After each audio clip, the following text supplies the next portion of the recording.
I am Shannon Perry, 26, and literally last week, my role as the family's invisible caretaker? Yeah, it completely backfired. The loyalty I'd poured into my grandmother, the years I spent being her rock while everyone else chased their own lives, it blew up into a full-on family showdown at the reading of her will. My sister Lauren, the golden child, demanded I explain myself, as if I'd somehow tricked our grandmother into her decision. When I stood my ground, the room went dead silent. "You've stolen everything from us," my mother screamed, with my father and Lauren glaring like I'd betrayed the family name. But here's the truth. Their anger didn't break me. It lit a fire. I'm not just fighting back, I'm about to rewrite my entire story.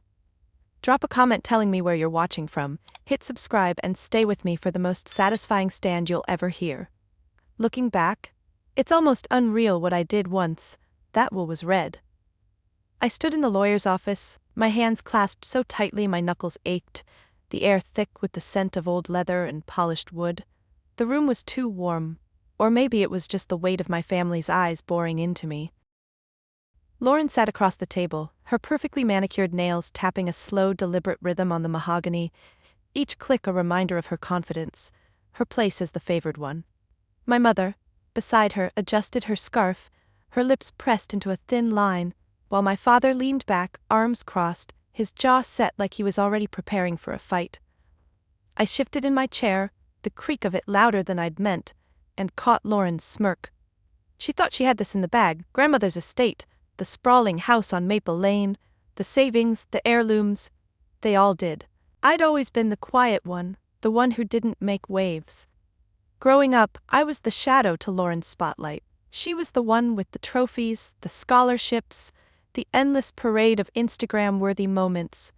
I was the one who stayed home, who listened to grandmother's stories about her childhood in Maine, who made sure her tea was just the right temperature. I didn't mind, not really. Grandmother's smile, the way her eyes crinkled when she laughed, was worth more than any applause. But my family? They saw my devotion as weakness, my presence as background noise. "Shannon's just there," Lauren once said at a family dinner, waving her hand like I was a piece of furniture. I'd laughed it off then, but the sting lingered. Now here we were, in this stuffy office, waiting for Mr. Hargrove, grandmother's lawyer, to read her will. I could feel the tension coiling tighter, like a spring about to snap. My mother whispered something to Lauren, who nodded, her eyes flicking to me with that familiar mix of pity and disdain. I wanted to shrink, to disappear into the worn carpet beneath my feet, but something in me held firm. Maybe it was the memory of grandmother's hand squeezing mine, her voice soft but steady. "You're stronger than you know, Shannon." I hadn't believed her then, but I clung to those words now. Mr. Hargrove cleared his throat, adjusting his glasses as he opened the folder. The room stilled, every breath held. I glanced at the window, where late afternoon light slanted through, catching dust motes in a lazy dance. It felt wrong, this quiet beauty in a moment so charged with expectation. My family leaned forward, eager, certain of their victory. They thought they knew grandmother's heart, thought they'd earned her legacy with their occasional visits, their half-hearted phone calls. I knew better. I'd seen the way grandmother's face lit up when I walked through her door, the way she'd saved my handwritten notes, tucked them into her keepsake box like treasures. "Before we begin," Mr. Hargrove said, his voice gravely but kind, "Mrs. Perry left specific instructions." He looked at me, just for a moment, and my stomach twisted. Did he know something? My fingers brushed the edge of my purse, where a folded letter from grandmother rested, its weight both a comfort and a secret I wasn't ready to share. Lauren shifted, her chair scraping lightly, and I caught her rolling her eyes. She thought this was a formality, a stepping stone to her inheritance. My father's hand tapped his knee, impatient. My mother's scarf twisting grew frantic. I took a breath, steadying myself. I'd spent years fading into the background, letting their voices drown out mine. But today, something was different. Today, I felt the spark of something new. Defiance, maybe, or the promise of truth. Grandmother had seen me, really seen me, when no one else had, and whatever was about to unfold, I knew one thing: I wasn't going to let them dim my light again. The lawyer's office faded from my mind as I sat there, the weight of grandmother's letter in my purse, pulling me back to memories I'd buried under years of silence. My family's voices, Lauren's sharp laugh, my mother's clipped instructions, my father's dismissive grunts, had always drowned out my own. I was never the star, not like Lauren, whose every achievement was framed and hung on the living room wall. I could still see her at 16, holding up her debate team trophy, the gold glinting under the chandelier as my parents clapped like she'd won an Oscar. I'd been in the corner, nursing a glass of lemonade, my own small victories, a perfect score on a history project, a poem published in the school paper, never mentioned. "Lauren's going places," my father had said, his hand ruffling her hair. I'd smiled because that's what I did. I smiled, and I stayed quiet. I was 12 when I first noticed how they treated me like an afterthought. It was Christmas, and Lauren had just gotten her first modeling gig, a local ad for some boutique. The dinner table buzzed with her news, my mother gushing about her natural poise, my father nodding like she'd secured world peace. I'd spent that morning helping grandmother bake cookies, my hands dusted with flour as we laughed over her stories of sneaking sweets as a kid. I'd mentioned it at dinner, hoping for a nod, a smile, anything. "That's nice, Shannon," my mother said, not looking up from her plate. Lauren smirked, popping a carrot into her mouth. "Grandma's cookies are good, but they're not, like, a career." My father chuckled, and I felt my face burn, my fork trembling in my hand. By high school it was a pattern. Lauren's report cards were pinned to the fridge. Mine, with straight A's, stayed in my backpack. When I won a scholarship for a summer writing program, my parents forgot to drive me to the orientation. "We had Lauren's recital," my mother said, like it explained everything. I took the bus, my backpack heavy with books and resentment. Grandmother noticed, though. She'd call me over, her voice crackling through the phone. "Tell me about that story you're writing," she'd say, and I'd sit on her porch, spinning tales while she sipped tea, her eyes bright with pride. She never forgot a single detail. The worst was my college graduation. I'd worked 2 jobs to cover what my partial scholarship didn't, graduating with honors in English. I invited my family, hoping they'd see me, really see me for once. Grandmother was there, her frail hands clapping as I crossed the stage, her smile wide enough to fill the auditorium. But my parents? They were late, stuck at one of Lauren's networking events. When they finally showed, my mother glanced at my diploma and said, "That's nice, Shannon. Have you thought about teaching? It's stable." Lauren, scrolling her phone, didn't even look up. I swallowed the lump in my throat, nodding like it didn't hurt. Grandmother squeezed my hand later, whispering, "They'll see one day, my girl." They never did. Even when I moved closer to grandmother, spending evenings reading to her, helping with her meds, driving her to appointments, my family acted like it was my duty, not a choice. Lauren would breeze in once a month, all charm and empty promises, and my parents would rave about her busy schedule. I'd scrub grandmother's dishes listening to her hum old jazz tunes and feel a quiet pride. She'd pat my cheek saying, "You're my heart, Shannon." But to my family, I was just the one who helped out, invisible unless they needed something. Now, in the lawyer's office, those memories churned like a storm. Lauren's nails tapped faster, my mother's scarf was a twisted knot, my father's foot bounced under the table. They thought they knew grandmother's heart, thought her estate was theirs because they were the real family. I'd heard them whisper it over the years, "Shannon's just the helper, not the heir." My fingers brushed my purse again, the letter inside a secret I'd carried for months. Grandmother had known the truth, had seen what they refused. I straightened in my chair, my jaw tight. They'd ignored me for years, but today they'd have to face me. The lawyer's office felt smaller now, the air heavy with anticipation as Mr. Hargrove shuffled his papers, his glasses catching the dim light. My family's impatience buzzed around me. Lauren's tapping nails, my mother's sharp exhale, my father's shifting weight in his chair. I sat still, my hands folded over my purse, the letter inside burning against my fingertips. It wasn't just paper, it was grandmother's voice, her truth, and the moment she'd entrusted me with everything.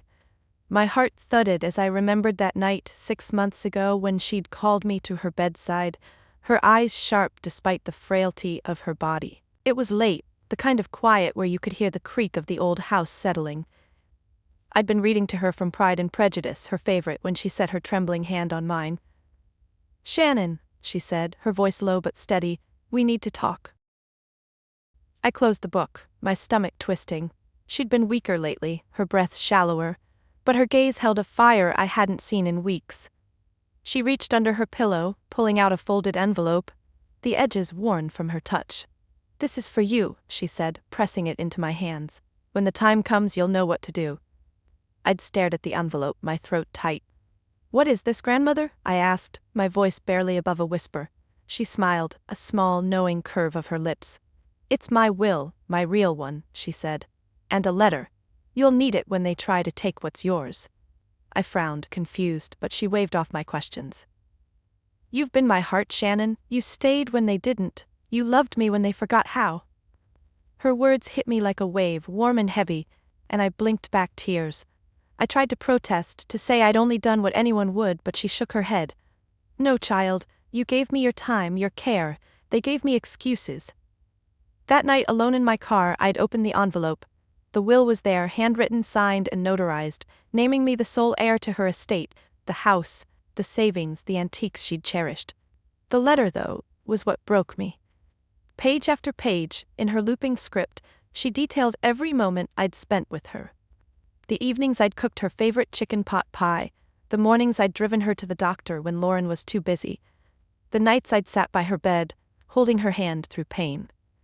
She wrote of my parents' rare visits, always rushed, always distracted by Lauren's latest triumph.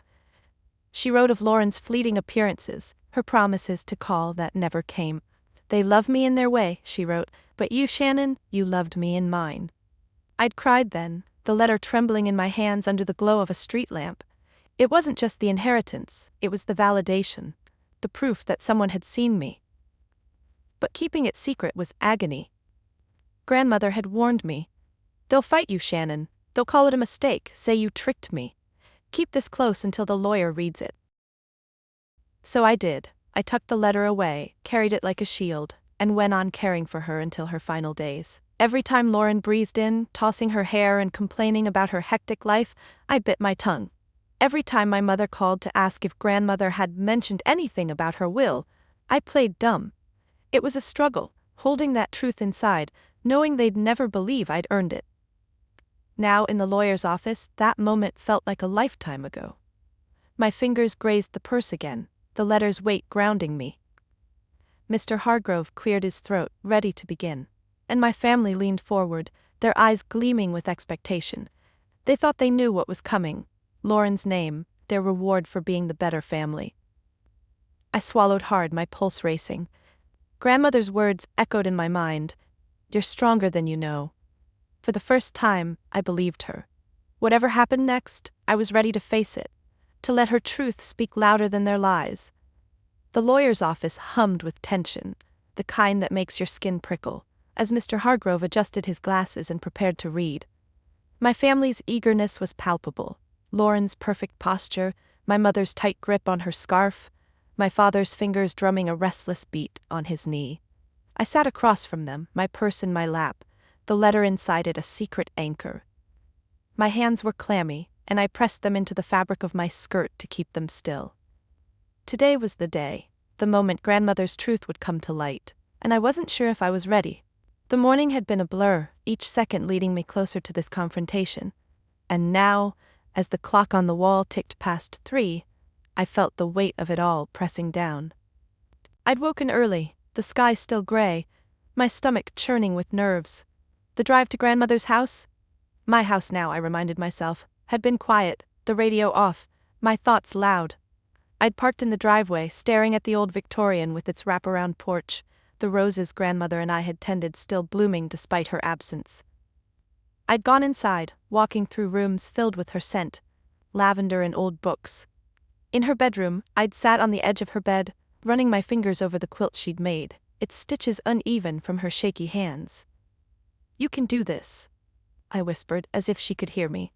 I'd pulled the letter from my purse, rereading her words for courage. "They'll fight you, Shannon, but you've earned this. Stand tall." Getting ready had been a deliberate act. I chose a simple navy dress, one grandmother always liked, saying it brought out my eyes. I brushed my hair, pinning it back, and slipped on her pearl earrings, a gift from her last birthday. They felt like armor, small but steady. I avoided looking at my phone, knowing there'd be messages from my mother. Reminders to be on time, or don't upset Lauren. They'd been texting all week, their questions veiled but pointed. Had grandmother said anything about the will? Did I know what to expect? I'd replied vaguely, my heart pounding each time I hit send. They didn't suspect, didn't know about the letter or the will. They thought they had this sewn up. The drive to Mr. Hargrove's office had been worse. My hands gripped the steering wheel, my knuckles white as I rehearsed what I might say if they turned on me. I imagined Lauren's smirk, my mother's accusations, my father's cold stare. I'd parked a block away, needing a moment to breathe, to walk the quiet street and steady my nerves. The air was crisp, October leaves crunching under my boots. And I'd stopped to watch a squirrel dart across the road, its movements quick and certain. I envied that certainty. But grandmother's voice echoed again, "You're stronger than you know." I'd straightened, adjusted my purse, and walked into the office. Now, here I was, the moment arriving like a train I couldn't stop. Mr. Hargrove's voice broke through my thoughts, slow and deliberate. "We're here to read the last will and testament of Eleanor Perry," he began, and my family shifted, their eyes locked on him. Lauren smoothed her skirt, a small, confident smile playing on her lips. My mother's scarf was a twisted mess now, her fingers relentless. My father leaned forward, his elbows on the table, as if he could will the outcome. I felt their certainty, their assumption that grandmother's estate, the house, the money, the antiques, was theirs. They'd already been talking about selling the house, splitting the profits, as if I didn't exist. My thumb brushed the clasp of my purse, the letter's presence a quiet pulse. I hadn't told anyone, not even my best friend Mia. This was mine to carry, mine to reveal. Mr. Hargrove glanced at me again, his eyes kind but unreadable, and my breath caught. Did he know? Had grandmother told him? The room felt too small, the air too thick. I wanted to run, to hide, but I thought of grandmother's hand on mine, her smile when I'd brought her tea. I'd stayed for her, loved her, when they hadn't. Today, I'd stay for myself. The lawyer's office seemed to shrink as Mr. Hargrove's voice carried through the room, each word deliberate, like stones dropped into still water. My family sat poised, their faces a mix of greed and certainty. Lauren's lips curved in a smug half-smile, my mother's scarf now a crumpled heap in her lap, my father's hands clasped tightly, his knuckles pale. I clutched my purse, the letter inside it a silent ally as I braced for what was coming. The air felt charged, like the moment before a storm breaks, and I could barely breathe as Mr. Hargrove began reading grandmother's will. My family's condescension, their lifelong habit of dismissing me, was about to collide with the truth they couldn't ignore. It started before the reading even began. As I'd walked into the office, Lauren had glanced at me, her eyes raking over my navy dress. "Oh, Shannon, that's sweet," she said, her voice dripping with pity, like I'd shown up in hand-me-downs. My mother had chimed in, adjusting her own pristine blouse. "You could have dressed up a bit more, dear. This is important." My father didn't speak, just gave a curt nod, his eyes already on Mr. Hargrove's folder. I'd swallowed the sting, forcing a smile, my fingers tightening on my purse strap. They'd always done this, poked at me with small, sharp jabs, framing it as concern. I was used to it, but today each word felt heavier, like they were warming up for something worse. As Mr. Hargrove cleared his throat, Lauren leaned forward, her earrings glinting under the fluorescent light. "This shouldn't take long," she whispered to my mother, loud enough for me to hear. My mother nodded, her lips twitching with anticipation. I stared at the table, tracing the wood grain with my eyes, trying to stay calm. My heart thudded, and I could feel the letter's weight in my purse, urging me to hold steady. Mr. Hargrove began with the formalities, date, signatures, witnesses, and my family shifted impatiently. Then he paused, his eyes flicking to me, and I felt a jolt like he was about to change everything. "To my granddaughter, Shannon Perry," he read, his voice steady, "I leave the entirety of my estate, including my home on Maple Lane, all financial assets, and personal belongings." The room froze. Lauren's smile vanished, her nails stopping mid-tap. My mother gasped, her hand flying to her mouth, the scarf falling to the floor. My father's chair creaked as he leaned back, his face darkening. I sat still, my breath shallow, as their eyes turned to me, sharp and accusing. "What?" Lauren snapped, her voice slicing through the silence. "That's a mistake, it has to be." Mr. Hargrove continued, unmoved, listing the specifics: bank accounts, investments, the antique jewelry grandmother loved. My family's shock turned to outrage. My mother's voice trembled as she interrupted. "This is absurd. Shannon, she must have manipulated her." Lauren's eyes narrowed, her lips curling. "You did something, didn't you? Convinced her when she was sick?" My father's hand slammed on the table, making me flinch. "Explain yourself, Shannon," he growled. I opened my mouth, but nothing came out. My throat was tight, my hands shaking, but I gripped my purse harder, the letter's presence steadying me. They didn't stop. Lauren leaned closer, her voice low and venomous. "You were always there, hovering, playing the good granddaughter. What did you say to her?" My mother's eyes welled with tears, but they weren't for grandmother. They were for herself. "We took care of her too," she said, her voice cracking. "We were her family." I wanted to scream that they'd barely visited, that I'd been the one changing her sheets, cooking her meals, listening to her stories. But I stayed silent, my jaw clenched, as Mr. Hargrove raised a hand. "There's more," he said, his tone firm. "Mrs. Perry left a letter, to be read by Shannon." My family's heads snapped toward me, their faces a mix of fury and disbelief. I felt the spark inside me flare. Grandmother's truth was about to speak. The air in the lawyer's office was suffocating. The silence after Mr. Hargrove's announcement, shattered by my family's outrage. Lauren's face was flushed, her eyes blazing as she leaned across the table, pointing at me. "This is a scam, Shannon, you tricked her." My mother's hands trembled, her voice shrill as she turned to Mr. Hargrove. "There's been a mistake. Mother would never do this." My father's fist rested on the table, his knuckles white, his stare boring into me like I'd committed a crime.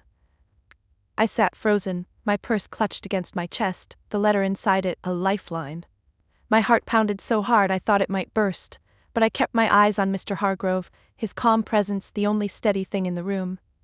He adjusted his glasses, unmoved by their protests. "There is no mistake," he said, his voice cutting through their accusations like a blade. "Mrs. Perry was of sound mind when she drafted this will, and it was properly witnessed and notarized." Lauren scoffed, tossing her hair. "Sound mind? She was sick, confused. Shannon was always there, whispering in her ear." My mother nodded, her tears now a performance. "She took advantage of Mother's weakness. I know it." My father's voice was low, dangerous. "Shannon, you'd better start talking." I felt their words like blows, each one trying to chip away at the truth I held. My fingers tightened on my purse, the letter's edges pressing through the fabric, grounding me. Mr. Hargrove raised a hand, his expression firm. "Mrs. Perry anticipated this reaction," he said, and my family stilled, their eyes narrowing. He reached into his folder and pulled out a sealed envelope. My name, written in grandmother's familiar script. My breath caught, and I felt a pang of her presence, like she was sitting beside me. She instructed that Shannon read this aloud in the presence of the family, to clarify her intentions. He slid the envelope toward me and I hesitated, my hands trembling as I took it. Lauren's laugh was sharp, bitter. "A letter? What's that supposed to prove? You probably wrote it yourself." I ignored her, my fingers fumbling as I broke the seal. The paper was soft, worn, like it had been handled countless times. My family's eyes burned into me, but I focused on grandmother's words, her looping handwriting steadying my nerves. I cleared my throat, my voice shaky at first. "To my family," I began. "If you're hearing this, I'm gone, and Shannon is reading my truth." My mother's hand froze mid-twist on her scarf, and Lauren's smirk faded. My father's jaw tightened, but he didn't speak. I continued, my voice growing stronger. "I've watched you all, and I've seen who truly cared. Shannon was my heart, my constant, when the rest of you were too busy to notice." The room was dead silent now, every word landing like a stone. I read on, grandmother's voice alive in my words. "Lauren, you came when it suited you, with your smiles and empty promises. Margaret, Daniel, you called once a month if that, always rushing off to Lauren's next triumph." My mother gasped, her hand flying to her chest, but I didn't stop. "Shannon stayed, she cooked for me, read to me, held my hand when the pain was too much. She loved me, not my money or my house." Lauren's face twisted, her eyes darting to Mr. Hargrove as if he could stop this. He didn't. I kept reading, my voice steady now, each sentence a vindication. "My estate, my home, my savings, my treasures, belongs to Shannon because she earned it with her love." The final words hit me hard, and I paused, my eyes stinging. I trust her to carry my legacy not because she's perfect but because she's true. I lowered the letter, my hands shaking, and looked at my family. Lauren's mouth was open, her eyes wide with shock. My mother was crying, but it felt hollow, like she was mourning her loss, not grandmother's truth. My father stared at the table, his fists unclenched, his face unreadable. The weight of their judgment lifted, replaced by the strength of grandmother's words. I wasn't invisible anymore. The silence in the lawyer's office was deafening, grandmother's letter still trembling in my hands as I set it down on the table. My family's faces were a gallery of shock and fury, Lauren's eyes blazing, her lips pressed into a thin line, my mother's cheeks streaked with mascara, her hands twisting the air where her scarf used to be, my father staring at the floor, his shoulders rigid. The weight of grandmother's words hung between us, her truth laid bare, exposing their neglect in a way they couldn't deny. I felt exposed too, raw, like I'd been cracked open, but there was a fire in my chest now, a spark of courage I hadn't known I had. They could glare all they wanted. I wasn't backing down. Lauren broke the silence first, her voice sharp as a knife. "This is ridiculous," she snapped, leaning forward, her nails digging into the table's edge. "You manipulated her, Shannon. You played the dutiful granddaughter, and she fell for it." My mother nodded, her voice wobbling. Mother was confused, vulnerable. "You were there all the time. How do we know you didn't pressure her?" My father finally looked up, his eyes cold. "You've got some nerve, acting like you're the victim here." Their words stung, but they didn't cut like they used to. Grandmother's letter was my shield, her truth louder than their accusations. I took a breath, my hands steady now, and met Lauren's gaze. "I didn't manipulate her," I said, my voice calm but firm. "I loved her. I was there when you weren't." Lauren scoffed, rolling her eyes, but I kept going. "You showed up for what, an hour a month, to take selfies with her for your followers? I was the one who stayed." My mother's face crumpled, but I didn't stop. "And you, Mom, Dad. You called when it was convenient, but I was the one changing her sheets, making her meals, listening to her. She saw me. She chose me." Mr. Hargrove cleared his throat, his voice cutting through the tension. "There's more," he said, pulling another document from his folder. My family froze, their eyes darting to him. Mrs. Perry prepared additional evidence to support her decision. He slid a small stack of papers across the table, and I recognized grandmother's handwriting instantly. Lists, dates, notes. My heart skipped. She'd documented everything, every visit I made, every meal I cooked, every night I stayed late to read to her. There were even photos, printed and clipped to the pages, of me helping her in the garden, laughing over tea, holding her hand at the hospital. Beside each entry she'd noted my family's absences. Lauren canceled again. Margaret called, 5 minutes, rushed, Daniel didn't show. Lauren's face paled as she scanned the pages, her fingers trembling. My mother's sobs grew louder, but they felt performative, like she was grieving her own image. My father flipped through the documents, his jaw tight, and I saw the moment he realized there was no fighting this. Grandmother had been meticulous, her love for me backed by evidence they couldn't dispute. "She planned this," I said softly, my voice steady now. "She knew you'd react like this. That's why she wrote the letter, why she kept these records. She wanted you to know the truth." Lauren slammed the papers down, her voice shaking. "This doesn't change anything. You don't deserve it." But her words lacked conviction, her eyes darting to Mr. Hargrove, who remained unmoved. My mother reached for my father's hand, whispering, "What do we do now?" He didn't answer, his gaze fixed on the table. I felt a surge of strength, grandmother's words echoing in my mind. "You're stronger than you know." I stood, my chair scraping softly, and looked at them. "You can fight this if you want," I said, "but you'll lose. Grandmother made her choice, and I'm done apologizing for it." The room was still, their anger deflated, and for the first time, I felt like I was the one in control. The lawyer's office felt like a battlefield, the air thick with the aftermath of grandmother's letter and the evidence she'd left behind. My family sat stunned, the stack of papers, grandmother's meticulous records of my care in their absence, scattered across the table like shrapnel. Lauren's hands were balled into fists, her nails digging into her palms, her earlier confidence replaced by a flush of humiliation. My mother's sobs had quieted to sniffles, her eyes red but calculating darting between me and the documents. My father's face was a mask, his jaw clenched so tightly I could see the muscle twitch. I stood, my purse in one hand, the letter folded carefully inside, my heart pounding but steady. Grandmother's truth had shifted the room's gravity, and for the first time I felt its pull in my favor. Lauren recovered first, her voice sharp but unsteady. "You think you've won, Shannon?" she said, leaning forward, her eyes narrowing. "You think you can just take everything and walk away?" She gestured at the papers, her hand trembling. "This is nothing. We'll contest it, we'll prove she wasn't in her right mind."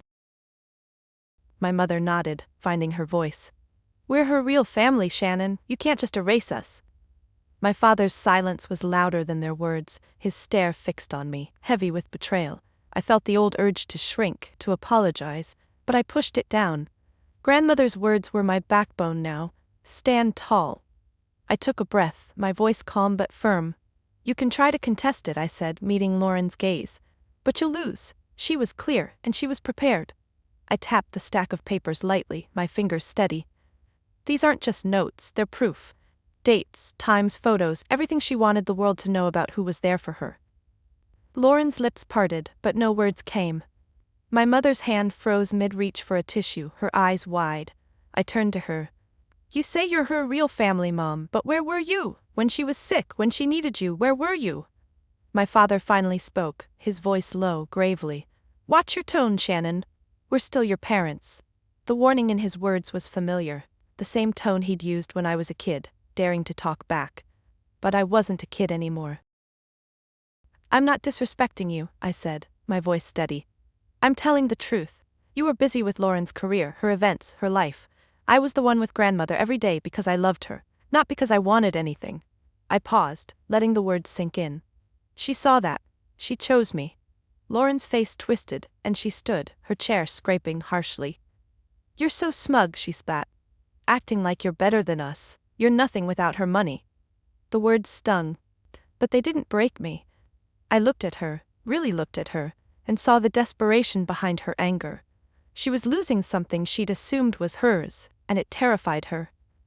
"I don't need to be better than you, Lauren," I said softly. "I just need to be me." I turned to Mr. Hargrove, who'd been watching quietly, his expression neutral but kind. "Is there anything else I need to do here?" He shook his head, a small smile tugging at his lips. "Everything's in order, Shannon. The estate is yours." My family gasped, a collective intake of breath, but I didn't look at them. I slung my purse over my shoulder, the letter inside it a quiet triumph. "Then I'm done here," I said, my voice clear. I walked toward the door, my steps steady, their silence following me like a shadow. As I reached for the handle, Lauren called out, "This isn't over." But it was. I didn't turn back. I stepped into the hallway, the door clicking shut behind me, and for the first time in years, I felt free. The cool October air hit my face as I stepped out of the lawyer's office, my breath catching in a shaky exhale as the door clicked shut behind me. The weight of my family's anger, their accusations, still clung to me, but it was lighter now, like a coat I could shrug off. I clutched my purse, grandmother's letter safe inside, and walked toward my car, the crunch of leaves under my boots grounding me. The world felt different, sharper, brighter, like I'd been holding my breath for years and finally let it go. But the victory was bittersweet. I'd stood up to them, but I'd also lost them, at least the version of them I'd once hoped for. My phone buzzed in my pocket, and I knew without looking it was Mia, my best friend, checking in. I needed her now, needed the people who'd always seen me. I drove to the small cafe where Mia and her partner, Alex, were waiting, the one we'd been coming to since college, with its mismatched chairs and the smell of fresh coffee. When I walked in, Mia was at our usual corner table, her curly hair spilling over a green sweater, Alex beside her sketching on a napkin. Mia's eyes lit up when she saw me, but her smile faltered as she read my face. "Shannon, what happened?" she asked, standing to hug me. Her arms were warm, solid, and I held on a little longer than usual, my throat tight. Alex pushed a chair out for me, their quiet concern a balm after the storm of the lawyer's office. I sat, my hands wrapping around a mug of tea Mia had ordered for me, the steam curling up like a small comfort. "It's done," I said, my voice low. "Grandmother left me everything, the house, the money, all of it." Mia's eyes widened, a grin breaking across her face, but I shook my head. They're furious. Lauren called me a manipulator. Mom said I took advantage. Dad just stared. I recounted the reading, the letter, the evidence grandmother had left. My voice cracked as I described their accusations, the way they'd tried to twist my love for her into something selfish. Mia reached across the table, squeezing my hand. They're wrong, Shannon. You know that. You were her world. Alex nodded, setting down their pencil. They're just mad they got called out, they said, their voice calm but firm. Your grandmother saw who they really are. I nodded, my eyes stinging, but their words felt like sunlight breaking through clouds. Here, with Mia and Alex, I wasn't the invisible sister or the family's scapegoat. I was Shannon, the one who'd stayed up late, helping Mia study for finals, who'd laughed with Alex over bad sci-fi movies, who'd shown up for them as much as they had for me. We talked for hours, the cafe's hum a soft backdrop. Mia shared a story about her own family drama, making me laugh when she mimicked her aunt's over-the-top rants. Alex sketched a caricature of Lauren, exaggerating her smirk, and we giggled until my sides ached. It was different from the lawyer's office, where every word was a weapon. Here I could breathe, could feel the warmth of people who chose me, not because of blood or obligation, but because they wanted to. As the sun dipped low, painting the cafe windows gold, Mia leaned forward, her eyes serious. You're free now, Shannon. What are you going to do with it? I looked at my tea, the surface still now, reflecting the light. I don't know yet, I said, but the words felt like a promise. Grandmother's house, her legacy, was mine to shape. With Mia and Alex beside me, I felt the first stirrings of something new. Not just defiance, but hope. My family had tried to break me, but they'd failed. Here, with my chosen family, I was already starting to rebuild. The cafe's warmth lingered in my chest as I drove home, the streetlights flickering on against the deepening dusk. Mia and Alex's support had steadied me, but the weight of the day, grandmother's letter, my family's outrage, the finality of my stand in the lawyer's office, still pressed against my ribs. My phone buzzed relentlessly in the passenger seat, notifications piling up, texts from my mother, voicemails from Lauren, even a clipped message from my father. I ignored them. My hands tight on the steering wheel, the familiar outline of grandmother's house, my house now, coming into view. I parked in the driveway, the roses along the porch glowing faintly under the moon, and sat for a moment, the engine ticking as it cooled. I wasn't ready for their demands, their attempts to claw back what they'd lost. I needed to set boundaries, to protect this new life I was only beginning to claim. Inside, the house was quiet, the air carrying traces of grandmother's lavender sachets. I dropped my purse on the hall table, the letter still inside, and sank onto the couch, my phone lighting up again. My mother's text was the first I opened. Shannon, we need to talk. This isn't right. Lauren's was sharper. You can't just cut us out, call me. My father's was a single line. You owe us an explanation. I stared at the screen, my thumb hovering, the old instinct to respond, to smooth things over, tugging at me. But then I thought of grandmother's words in the letter, her clear-eyed judgment of their neglect, and I set the phone face down. I wasn't their punching bag anymore. The next morning my mother called while I was making coffee, the machine hissing as I let it go to voicemail. Her voice when I played it was softer, pleading. Shannon, please, let's work this out as a family. We're hurting. I recognized the tactic. Guilt, dressed up as love. Lauren's voicemail came next, her tone saccharine. I know things got heated, but we can share the estate, right? Let's talk.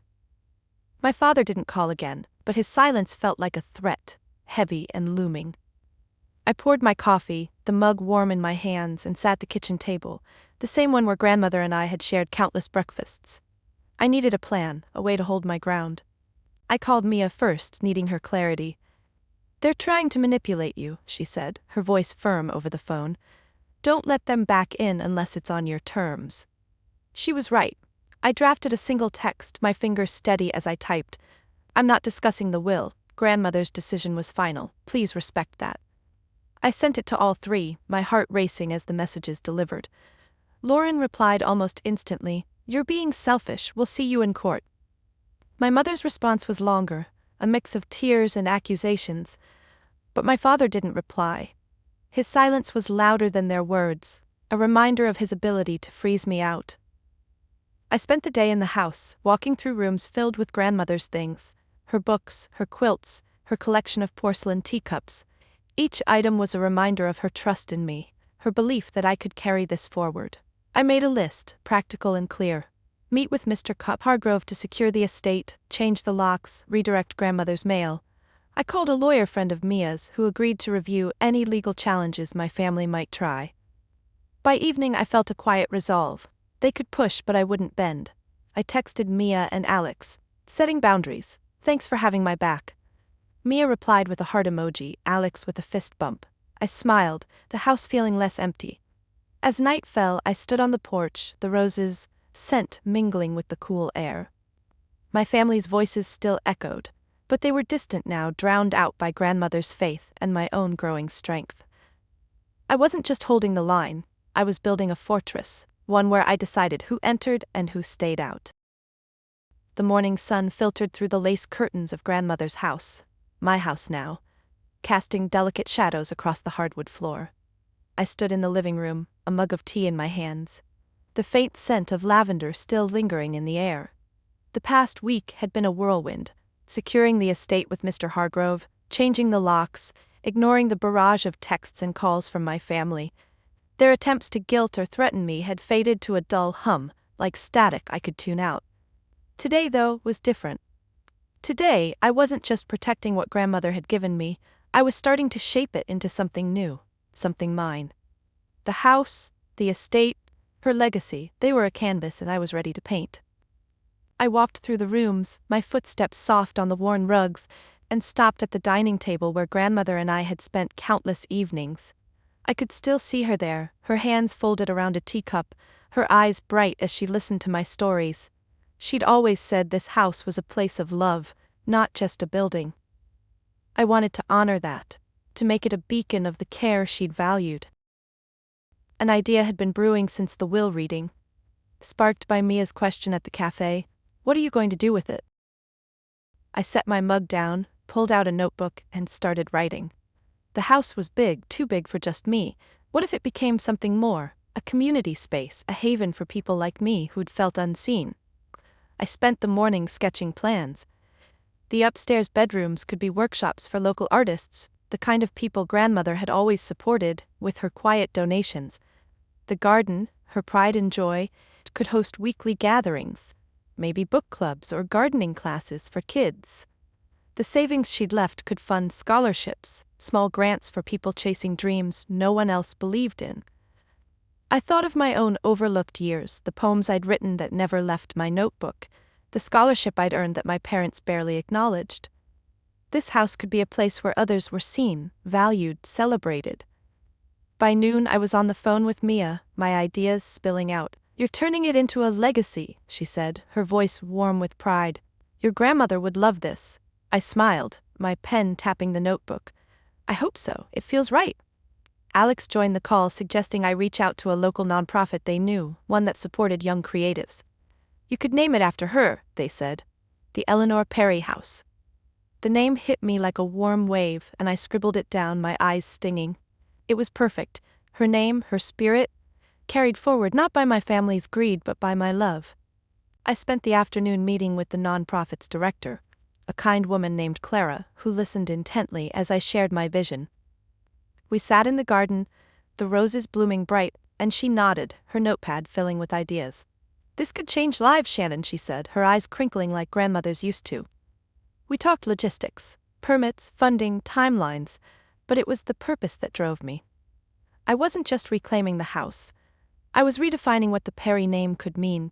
Not my parents' legacy of favoritism, not Lauren's shallow ambition, but something real, something rooted in love and community. As evening fell, I stood on the porch, the air cool against my skin. My phone was quiet now. My family's messages had slowed, their threats empty against grandmother's ironclad will. I looked out at the garden, imagining it filled with people, laughter, life. I'd spent years in the shadow of my family's expectations, but here I was building something brighter. Grandmother had given me her home, but I was giving her legacy a voice, one that would echo far beyond the pain of the past. The house was quiet as I sat in grandmother's favorite armchair, the one by the window where she'd watch the roses sway in the evening breeze. Moonlight spilled through the lace curtains, painting the room in soft silver, and I held a photo of her, one I'd found tucked in her keepsake box. She was laughing in it, her eyes crinkled, her hand resting on mine during one of our garden afternoons. My notebook lay open on the table, filled with plans for the Eleanor Perry house, workshops, scholarships, community days. But tonight, my mind wasn't on the future.